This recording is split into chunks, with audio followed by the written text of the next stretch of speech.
All right, well, we are here at Perdido Key, and you know, the key itself stretches all the way from where we are down to Perdido Pass. So it includes both the state of Florida and the state of Alabama. Yes, so what's different really about the two? Blake Brown has our story.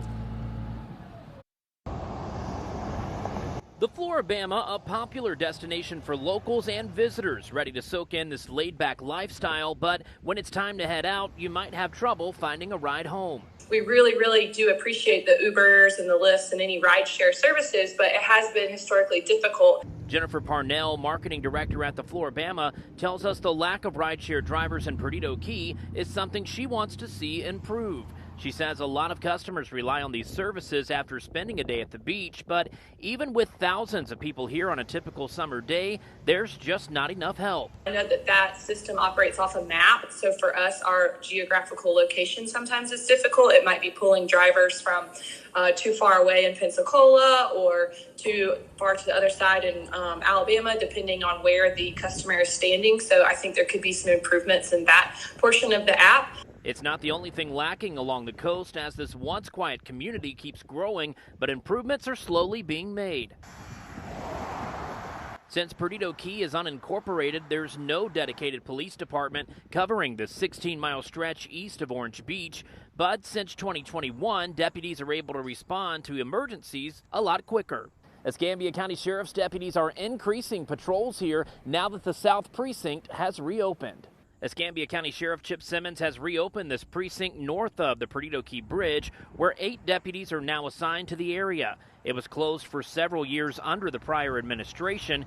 He says the added presence is paying off. I looked at, over the last year, the most common complaint is a battery complaint, like a fight. There may be some tourists out there and a fight breaks out and we'll go out there for a fight. Sheriff Simmons says if deputies aren't already in Perdido Key when dispatched, they're not far away, especially during the busy summer months. He tells us they're also getting to know residents and business owners while on patrol. I wanted the deputies to work over there to know the uniqueness of the area, know the people in that area, know the unique rules in that area, and kind of have a better relationship with the area itself. The differences are noticeable on both sides of the line, even when it comes to the price of alcohol. Distilled spirit taxes in Alabama are $21.69 a gallon versus $6.50 a gallon in Florida. The customer can come over to our liquor store. It's going to be cheaper than when you purchase it in Alabama, and we're not very far away. We're right there on the state line. We also sell lotteries, so that's a benefit when you're there. You can get your lottery tickets. And that's another reason a lot of folks come to Perdido Key from Baldwin County, hoping to cash in on the lottery. Alabama is just one of 5 U.S. states without a lottery, and that brings a lot of business across the state line. In Perdido Key, Florida, I'm Blake Brown, WKRG News 5. Are you sure?